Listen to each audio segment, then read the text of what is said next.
અને દેવભૂમિ દ્વારકામાં રખડતા ઢોરની સમસ્યા વકરી રહી છે। જામખંભાળિયામાં રખડતા ઢોરની અડફેટે 42 વર્ષીય પુરુષનું મોત નીપજ્યું।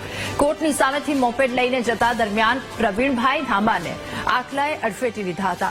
ગંભીર રીતે ઇજાગ્રસ્ત થયેલા પ્રવીણભાઈને જામખંભાળિયા સરકારી હોસ્પિટલ લઈ જવાયા હતા, જ્યાં ફરજ પરના ડોક્ટરે તેમને મૃત જાહેર કર્યા।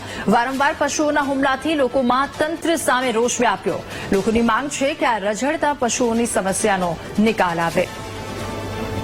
એક પ્રવીણભાઈ કારુભાઈ ધામા ઉંમર વર્ષ 42 ને લાવેલા અને તે અમારા 10 ડોક્ટર દ્વારા તપાસ થતા તે મૃત હાલતમાં જ અહીંયા પહોંચ્યા અને તેની સાથે તેને લાવનાર દ્વારા હિસ્ટ્રી એવી આપવામાં આવેલી કે અહીંયા આપણી ખંભાળિયાની કોર્ટની સામેની સાઈડે એક આખલાએ તેને ઉલારતા તે સ્કૂટી ઉપરથી પડી જતા તેને લાગેલું અને તાત્કાલિક ત્યાં જે હતા એ લોકો ભેગા થઈ અને અહીંયા હોસ્પિટલ ખાતે પહોંચ્યા।